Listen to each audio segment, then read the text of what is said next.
Get this 11 to 1 weekdays on the Triple M network. Myself, Tony Martin, Ed Cavaliers here, Richard Marsden's here. About now every day we do Talkback Mountain. Yeah. You know, we claim it's a kind of alpine setting.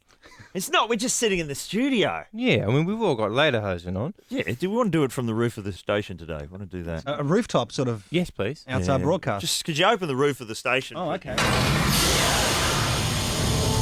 Sorry, this is going to take a while. Yep. Talk amongst yourselves. All right, now let's just raise the studio up. Heading for the roof. Oh, isn't that a beautiful view? What a vista. How good does it look from the roof of Triple M?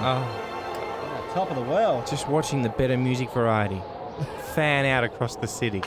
The people rocking to the station. It's a bit breezy. Just a tad. Could you maybe put the windsock over us, Mr. Marsden, okay. if you could? Something That's like much that? better. Now I feel like we're up Talkback Mountain. Radio, man. For once. It's like theatre of the mind. I can see your place from here, Ed. Look at that. Oh, hang my, on. My flatmate's complaining about something? Yeah, you're not on the cleaning board. Yes. Lost points, have Yeah, you? no, I got in trouble. Yeah. And never mind. What about doing a job that you're simply not qualified for? That's what we're talking about today. Who do we know who's pulled that? me? Yeah, there's you, obviously. Uh, We can't point the finger. I don't think I've ever been technically qualified for any job that I've ever had. Really? I remember once I tried to get into a play in New Zealand. a professional theatre production. No, it was an amateur theatre production. They- Semi-professional. What, they hadn't seen you as the amusing policeman? Constable. Sorry. Sorry, I don't think we can say constable in this time slot. Now, what happened? I had to play the harmonica. They didn't tell me that till after the audition. Oh, you're going to need to learn to play the harmonica. I'm going, is there much harmonica? And they're going, oh, there's about 30 seconds at the start of the second half. Called the Harmonica Chronicles, man. It's all harmonica. The harmonica kid. It's just nothing but the harmonica. It was the play. There's no lights. It was Wednesday to Come, which I think has been performed in Melbourne at the MTC. But I thought, oh, well, it's just blowing into a small box. How hard can that be? And somehow, as the date got closer and closer, I somehow just taught myself to play the harmonica. Really? I could actually play about, 5 tunes. Pop Goes a Weasel? Yeah, that would have been one of them. The Benny Hill theme, I think, got a crack. Bohemian Rhapsody? Possibly. You're brilliant. Oh, Superman by Laurie Anderson. All the classics. But then, so I knew enough, just enough, to be able to scam myself way through the 30 seconds at the start of the second half. And then I remember, I think it was like about 4 performances from the end, and they've gone, oh, the bloke's out in the car park. He's a bit pissed. He's had a few during the interval. You're going to have to fill. So I had to fill 4 minutes. Started out, like Bob Dylan. By the end of it, potluck reject. Just jazz odyssey. Request. I'll take Just blowing any note whatsoever. Is he out yet? And I think it was a funeral too. That didn't help. Wow. Sprung badly. Jazzed up a funeral, did you? I think so. Richard? I think I went into Gimme That Ding. What are those things? Rickeldinho? In South Australia, they call them Euroses, but they're souvlakis in other states. and- Gyros, you mean? Euros, What yeah. is going on down there? But yeah, they're called souvlakis. You know those Yeah, things? kebabs, that- sure. Kebabs, falafels. There's a whole bunch of different names for Meat them. wrapped in bread with lettuce. That's the thing. And it's like a Middle Eastern sort of dish. And there was a travelling one of those. Sort of. Yeah. Sort of a Middle Eastern dish. Rich isn't going to give it to him just yet. He's still got some tests he has to run. But there was a travelling caravan in the area where I grew up that used to go around to all the country royal shows. Yeah. And they used to, give people Euroses, and cook them and travel around the country. Around the mid-north of South Australia. Charity, or were they selling them? For a handy profit. It was a business kind of thing. So I applied for this job. I was so desperate for money, and I'm in there, and he's running me through how to make a gyros. And I'm going, yep, no, that's fine. So you cut the meat that way, and the lettuce, okay, tabbouleh and garlic sauce. And all the while I'm thinking, I am in so much trouble. Because I had to hit like 6 country towns in a week. Because it was a travelling royal show. tour. And by the time I hit the first show, it was like the I Love Lucy episode with just orders stacked up. And I had to keep these Euroses going. And anyway, I had to get a stick with a handkerchief on it and tie it and just walk away like halfway through the first Right, town. you left. I just couldn't handle the job. Just with the stick with the hanky on. Yeah, Hobo that- style. yeah, exactly. Switch. I had to hit the bricks.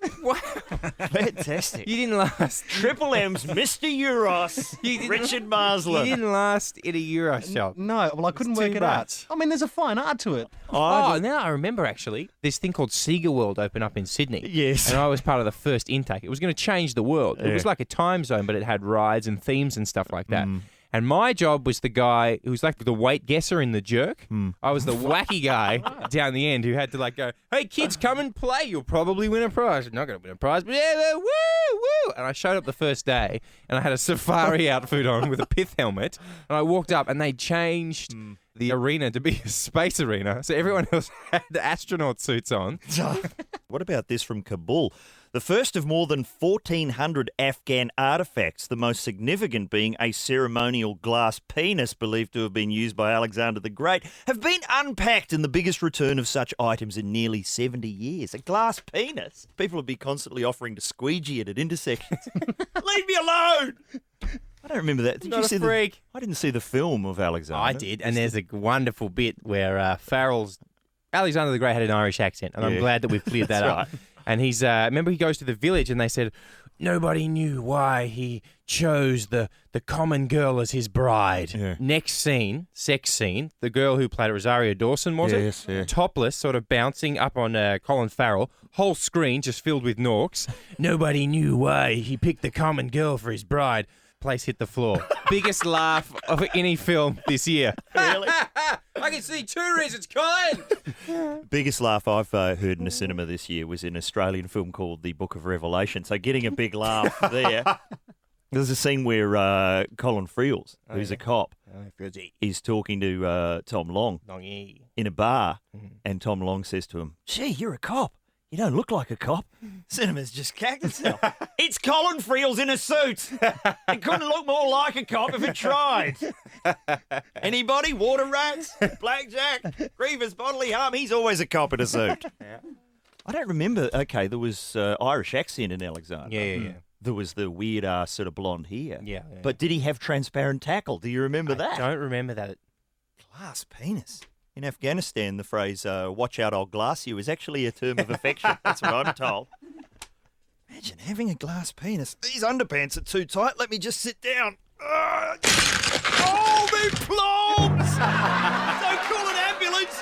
Call the glaziers. Truckers barbecue. This is from Germany. A truck driver has set fire to his cab while cooking sausages while driving to make a delivery.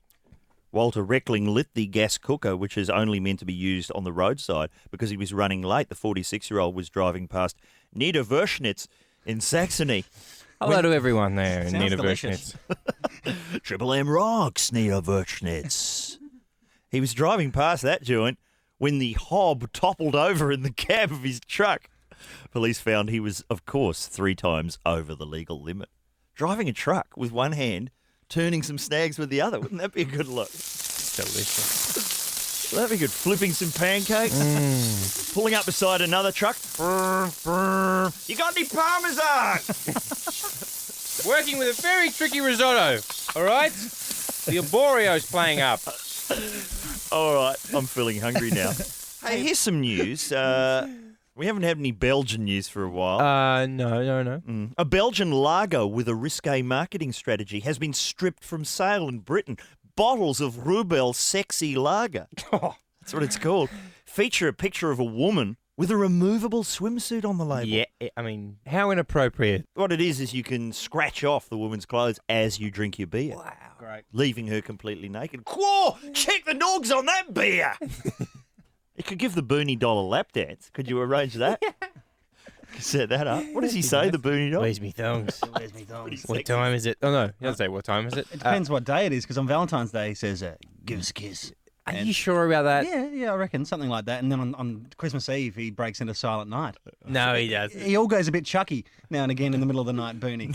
He goes a bit chucky. When he's going towards your bed with a knife. It goes a bit Trilogy of Terror. You have to lock him in a suitcase and he saws his way out with a nail file. I don't know. Is that a good thing, do you think? I mean, Yeah. beers that you can strip the label off, revealing a nude woman. Yeah. If Goldfingers is closed, just pop down the bottle shop.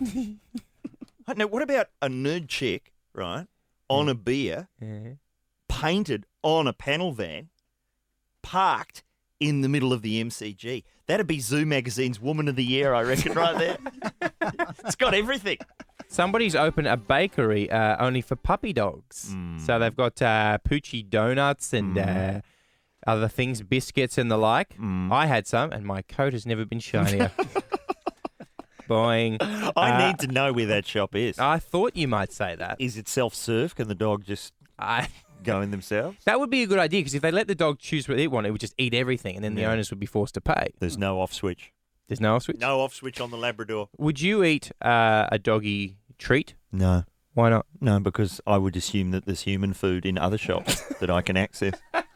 What if they're all closed and you're starving? Would you eat the dog treats? I wouldn't, but I know that you would. I can tell from your face that Hang you on, would. Richard? Well, sometimes those little chocolate things that you give dogs look kind of delicious. And schmackos, how can you go past schmackos? Have you ever taken a bite of a schmacko? It just sort of looks like, lower grade beef jerky. But have you ever tried? I've tried it. Have you tried it? No, I haven't, not yet. Listeners, if you've got a schmacko nearby, have a bite because it's the saltiest experience you're ever likely to Have you go done a through. schmacko? Oh yeah, I've had a couple of bites of a schmacko. I actually can feel it in my mouth. It's pretty nasty. What about the snossage? Do you go the snossage? I didn't know what it was until you brought it up. It's fun to say. Yeah, it is fun to It's say. a little fake hot dog for the dog. What's in it? I don't know. Well, I haven't tried it, surprisingly. Just have a bite.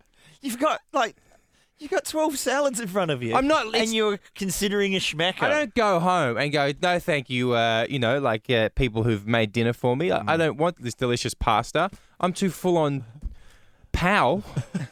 One of their new casseroles just looked too good to resist. I've just said I've tried it before in my life. You ready? Look at this, Tone. Yeah. Fruit juice can make kids fat. Parents who...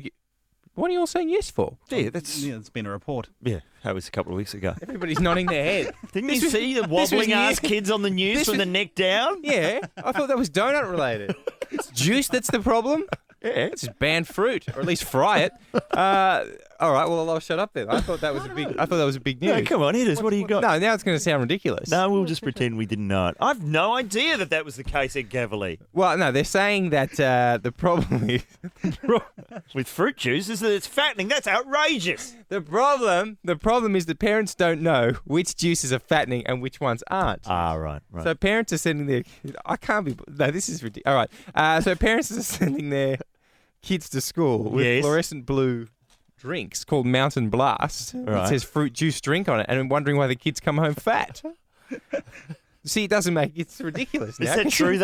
I'm in that zone where I can't tell whether that's true or a joke. True. It's in this article.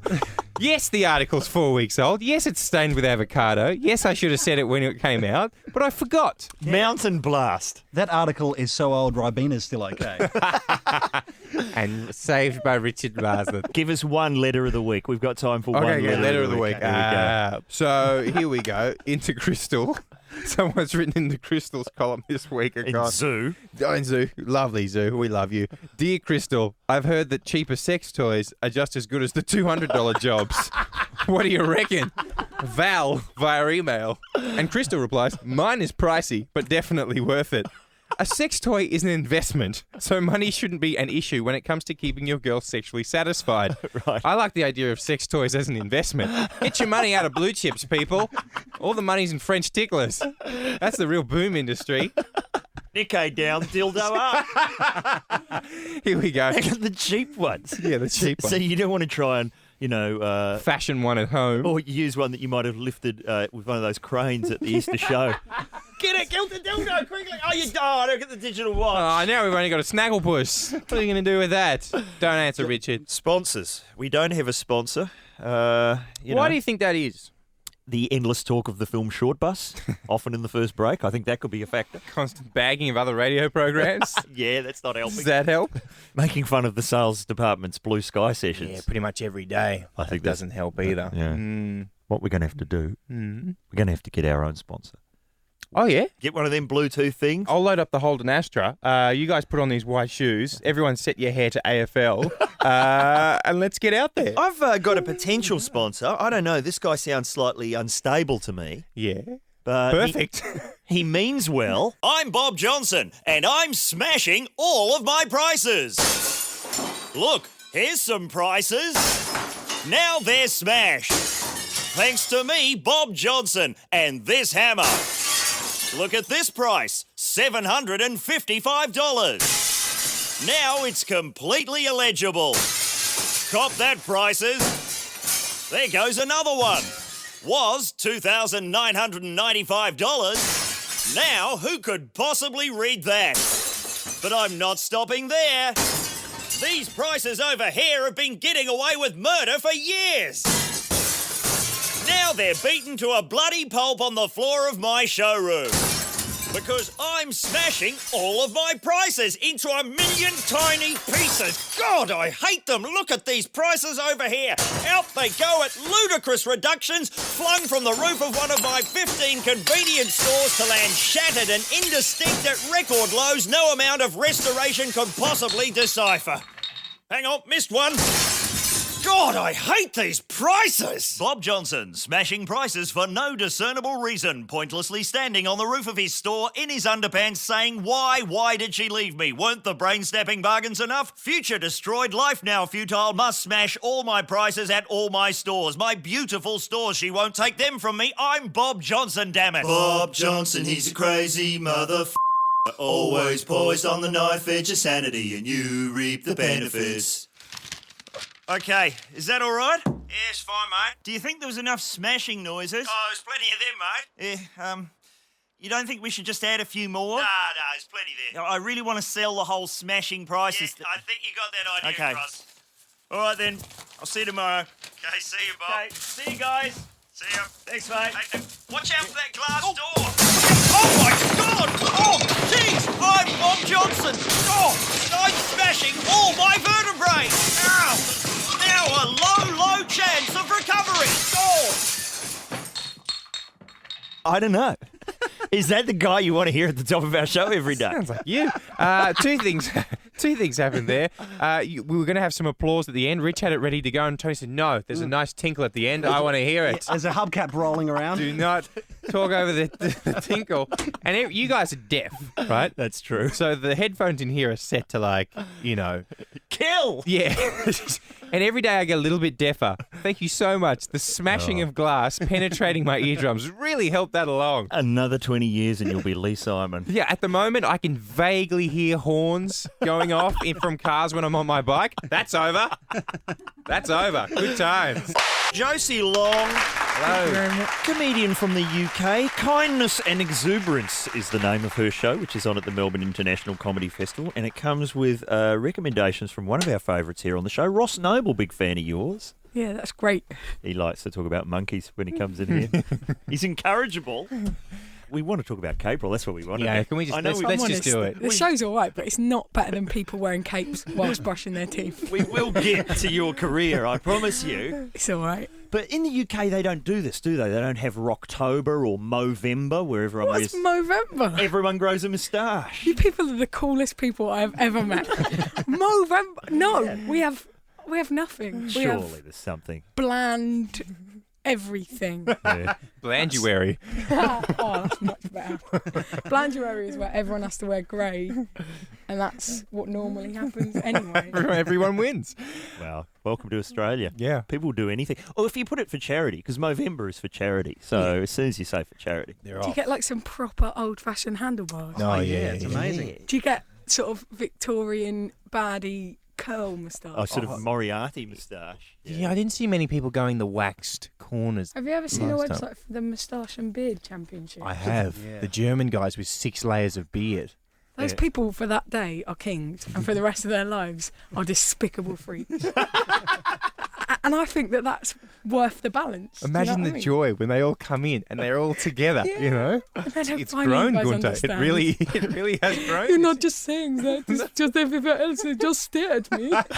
Now, this is surely in England. England has the Gurning Championships, which is the face-pulling competition every year. And We it's don't just have like Gurn Toba. Gurnuary. It's a bloke wins. He's the guy who can pull his bottom lip basically over his head. But I've seen his work. He's been at it for a long time, hasn't he? Like he's been, The only people that can do it are babies and old men. really. So it's like one of these things, you peak early, you're screwed. I tell you what else I like from England, the cheese rolling. Oh, Yeah, very good. People just, mostly drunks, just flinging And they themselves. really hurt themselves. They really hurt themselves, and often it's a really steep incline, but that doesn't stop them having a bottle of beer in one hand. Yeah. That's what I like. But is the idea to catch the cheese? I think so, but no one ever. You can't catch it. It's a cheese. It weighs like half a kilogram. You're a person. You weigh 65 kilograms. They drop the cheese first. You can't win. It's like It's like a sport that's devilishly engineered against humans. You can't win it. And it's circular and made for rolling. And you've got limbs and things to break along the way. If anything, the cheese doesn't feel threatened any year. Doesn't look around going, oh, I don't know about the competition this year. Very rotund fellow there. Trouble here. Josie, we've got to mention your show at some point. Kindness and Exuberance. What are you up to? It's like a friendly show, Yeah. and it's nice, and it's about like just little things that I like and little things I like to make. And next year I'm going to do a show that's complete opposite, and it's going to be called Cocaine and Guns. That's the way. That's the way. That'll get you. Did you win the Perrier Award for I just won the newcomer? newcomer. Yeah. Wow. So newcomer's not. It's different. Newcomer's like you're still a bit crap, but it's all right. It's the encouragement award. Yeah. It's like, go on, good try, come back. But, has it opened doors for you? You performing at Elton John's birthday, things like I that? got to come here. This is enough for There me. you go. Yeah. What is As it this? You gets. know? Yeah. You guys have raspberry flavoured twirls. You live in paradise. Wow, what else of ours has impressed you? Movember, obviously. Twirls. Oh my god. Oh, imagine Movember eating a twirl. I think I would die. Heart attack. Could you get all stuck in your mo as well? Oh. You could enjoy it halfway through December, just licking your chops. See, that is a question. What about women who grow moustaches for Movember? Is that good, or is that- Embraced. Fine, absolutely. Do Come you get on, any come women on. actually trying to grow one? I don't know. Because I like the idea of growing a moustache to look a bit French. Oh, yeah. Do you know? I like the French. I think they're really glamorous and like French women, bit body hair, little smoky little fag. You know? So I do that. For Little them. tash. They've got is it going to be a female prime minister now in France? Is that the Oh, the same? Celine lady. And you're saying she should tash up Oh, absolutely. just to take it seriously. I'd go over there. I'd be living there. I'd be going, what else, mighty leader? All right, that's politics covered. Good. You won the BBC New Comedy Award when you were just 17 years old. That is true. Wow. Um, What was the material about? it was kind of weird. It was just the things that came out of my head as a little girl. Right. So it was all like pretending I'd done all this stuff. So it's like, my grandma rings me and I work on a phone sex line, and it was weird. I had this really long thing that lasted about 5 minutes where it's just me ranting about all these chickens in the supermarket. And then I go, and then I woke up. And that's what cheese does to you. That was like my best joke. That was like my killer joke. But I liked it at the time. And what made you decide to get into comedy? I was really obsessed with TV comedy when I was growing up. Like from the age of about 8 or 9, when I couldn't sleep, my dad would watch Monty Python with me. Oh, wow. I really loved it, and I just liked writing little things and showing off, basically. And then I found there was a workshop near me when I was about 14, so I used to just go along and just muck about. And A comedy workshop? yeah. What goes on there? It was run by this guy who was the biggest stoner I've ever met. Of course it was. Yes. Likes to laugh. The dean of the University. Exactly. He was a Professor Tokamon. Is that even a word? It is now. Yeah.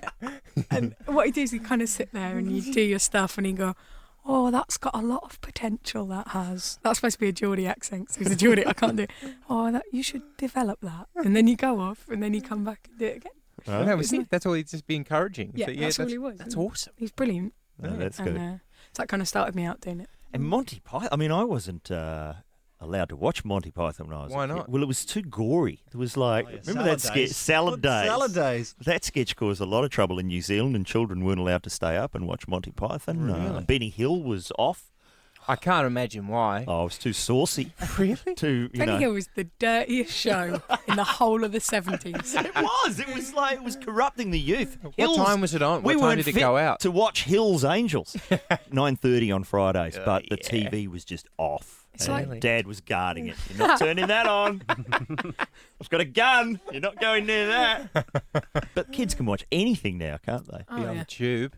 The YouTube. So Python was acceptable. What other ones were around? I really liked, when I was a teenager, I really liked Stuart Lee's shows that he did with Richard Herring. Was he over They've last both year? been out here Yeah. a few times, but those shows have never been screened here, and for some reason they're not available on the DVD. So people just talk about them and they sound bizarre. They're really underrated. They were very silly and very kind of off the wall. So we do like these weird little sketches as part of them. They did like biblical proverbs, and they had this section that was just lettuce leaves, but the lettuce leaf family that sort of shook. And they had a cartoon called The Organ Gang, which was about the different organs in your body. That was like a Mickey take of educational cartoons. It was just brilliant. It was so funny, and it was so kind of good-natured. And what they really did was they inspired like a whole generation of people to love comedy and be into comedy, because they would always say like, we've got a competition this week, and that is to design your own Millennium Dome or something. And you'd have to send, so they get all these beautiful like drawings in from teenagers and kids. People just love that. Did you send anything in? Not only did I send it in, but once I got it on the show. Oh, yeah. Thank you very much. What did you get on? What did you do? It was a Millennium Dome. Thank you very much. And what was it about yours that got it over the line? Well, the thing is, right, the Millennium Dome is like one of the biggest examples of folly ever, right? It was just stupid, and it was really near me because I grew up in South East London, so I just did all these really pointless, obscure references to South East London and how rubbish it was. So I'd be like, Q map of Lewisham, which is like a really rough area, including facts like, my boyfriend got mugged in Lewisham. And then there was a big picture of Tony Blair with googly eyes, and I was like, for babies. Stuff like that. Because I've read about now the Stuart Lee Richard Herring. They had a show that went out live on Sunday afternoons. That seems a very perverse time to do a comedy show to me. And live too. Actually, there was a sort of tradition at the time. There was a show called The Saturday Show that went out live on a Saturday morning. Right. At that sort of time, like in the 90s, like comedy in the UK was sort of really in vogue, and they were like, oh, it's a new rock and roll. It's really cool. I remember that. So I think people were willing to kind of schedule people in like that. But it was great. It was one of those things I always remember, like going out about 14 or 15 on a Saturday night, coming back, putting on the TV the next morning, and just feeling awful but laughing so much. I was like sweating. Yeah, it was brilliant. I really, really am sad that it isn't still on forever. It's all just ringtones now, isn't it? You wake up on Saturday morning and it's just bang, get Hinder on your phone or you will not be cool. Kids, I'm talking to you. You mentioned the southeast of London. You know, sadly, all of our knowledge of the southeast of London is from EastEnders. We're big fans of Frank Butcher. Pot cow! Oh, come on, Frank. Come on, Frankie. Don't be like that. You're a Frank Butcher fan, Josie? I love him. What do you think of that, Frank? Pot cow! There you go. There you go. Do you guys watch EastEnders? I have to tape it for my wife or I'm in trouble. So I just get bits and pieces and I just pick up odd phrases like, you're not going to take me up the allotments, are you? It sounds very painful. You don't want that. You go over there, talk like that, they'll treat you like one of their own. Well, we do have UK-themed pubs here. Oh, yes. We're just for one night. The pub will just be all darts and Chaz and Dave. And Everyone will have less fun, statistically. that's what happens. It's Tony Martin, the nerd. He's going to really stir things up in the house. Oh, we've got Ed Cavalier, promotions model from the Gold Coast. He's going to really mix things up in the house. And, of course, Richard Marsland, the hot one. He's a wild card. He's going to be a cat amongst the pigeons in the house. Oh, who knows what's going to happen. Did you watch that last night? Of course I did, Tony. Of course Can't you show up did. to work here at this show without watching and taping Big Brother. You know that. What are the secrets? There's new secrets in the house. Well, Nikki's husband has an amazing theory. Yes, that, what's that? Someone's pre-ops, Oh, really? which I love. I love that was theory. not among the listed secrets at the beginning of the show. The third secret, and this is a biggie, is that there is one extraordinary room in the house that will challenge the housemates as they have never been challenged before. It's a library! A library! How do I wear this thing? It's a room with no mirrors in it. There are going to be plenty of mirrors. Let's keep going. Mirrors, mirrors. Remember, there's a camera behind every one of those. We're into the living room. We've got mirrors, mirrors, more mirrors, more mirrors. Oh, thank God. Jeez, why so many mirrors? Why can't they do the eyes like the Scooby-Doo houses?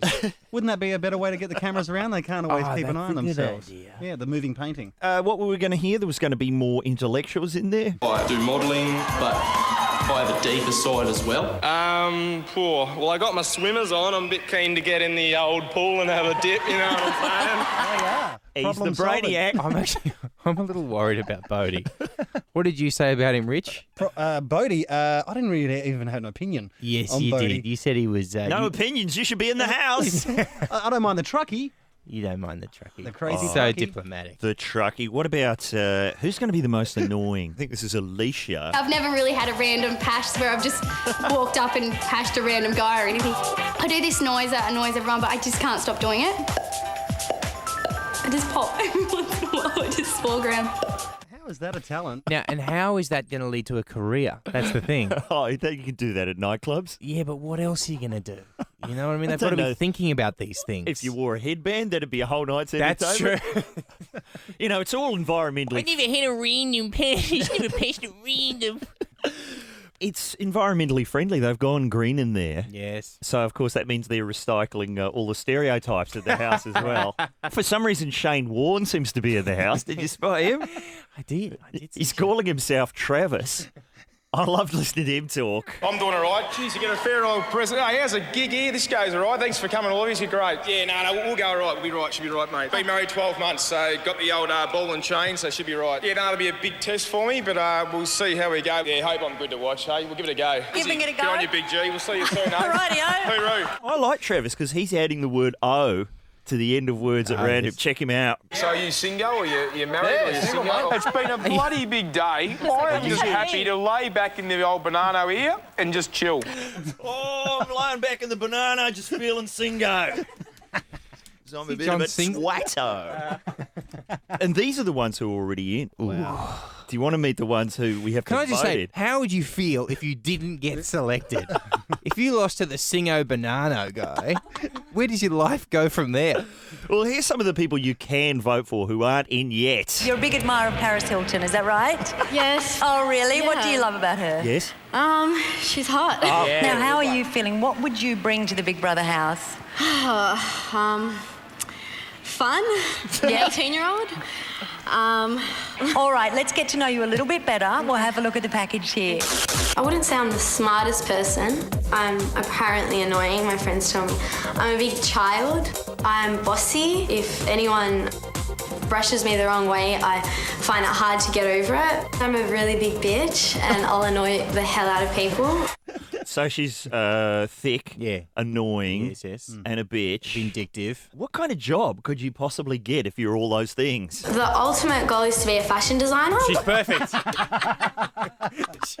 Sign her up. She's perfect. This woman said something interesting. Now, is this like a turning 30 crisis thing? You want to go into the Big Brother house? Yeah, a little bit. I have been actually planning to do it for the last 6 years and just never gotten around to it.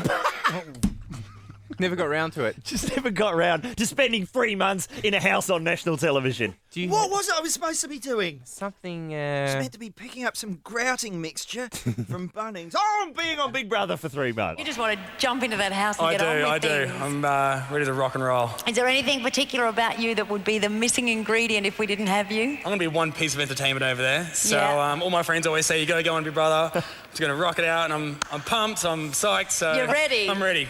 I think when your friends are saying that to you, they just want you out of the way for a quarter of a year. But anyway, once all the intellectuals were gathered, we were able to go inside. What's happening to Mensa? Where's Mensa for these 3 months? They're just throwing their hands up in the air and going, well, just board the sign up. That's it. We're on hold. Vacancies.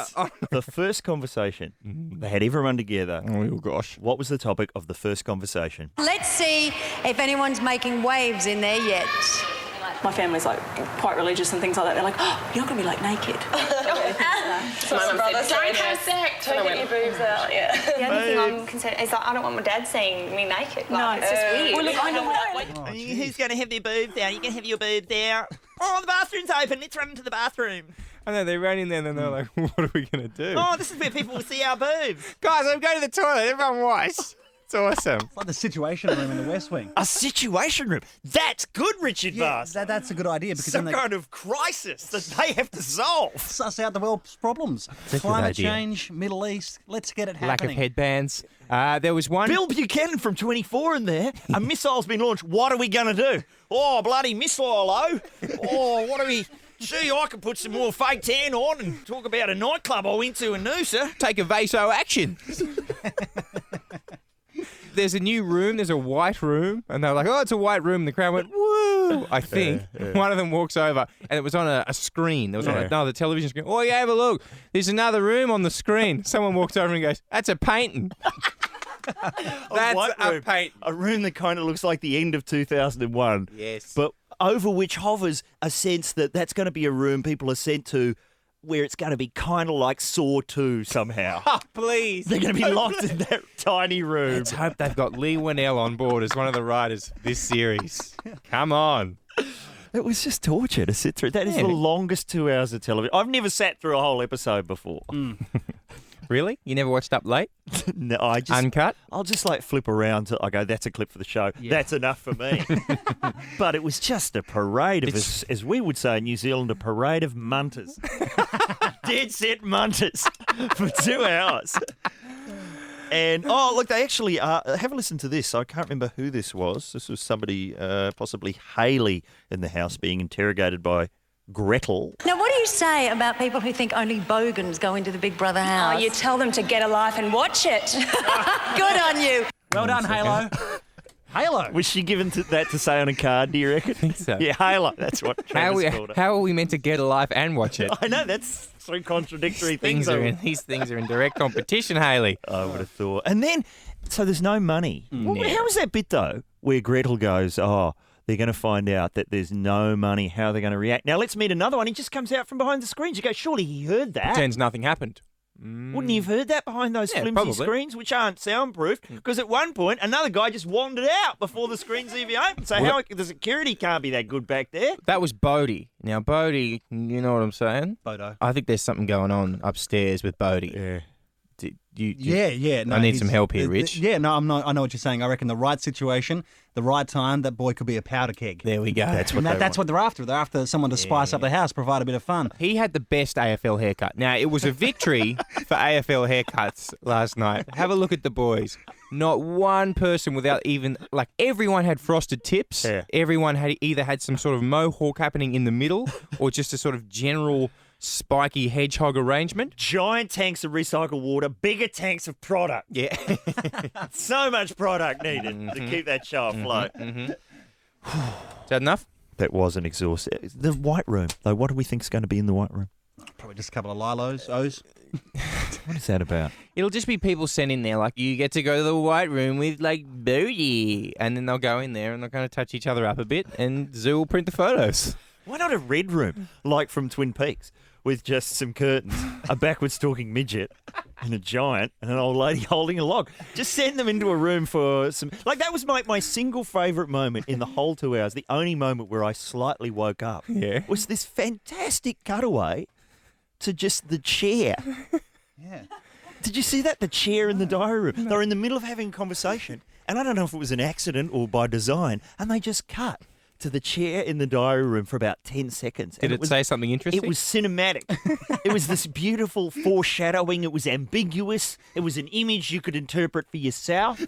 You could intuit your own meaning into it. You could read something into it. It was like a moment from a David Lynch film. And I went, that's beautiful. A moment of beauty and poetry and poignancy in the middle of 2 hours of nonsense. Beautiful tedious nonsense. You know, the British Big Brother, Big Brother has an eyeball, like it's Hal. Yeah. You know, they cut back and forth to Big Brother when he's talking, or even when he's just sitting there silently. When people are talking to Big Brother, they'll just cut to the eyeball. That's good stuff. And it's a lot better, because Big Brother, at least, it's got this weird Hal sort of quality. It's got a presence. From 2001. Can Big Brother sabotage the pod bay doors and send a couple of them floating out to a vacuum? When is that That'd happening? be nice. It's hard to tell who you're going to vote for until the sun comes out and everyone gets in the pool. That's all I'm saying. The pool, eh? Oh, the pool, eh? Have a swim, eh? Get this, it's blown out to 2 hours, 11 to 1 weekdays on the Triple M network.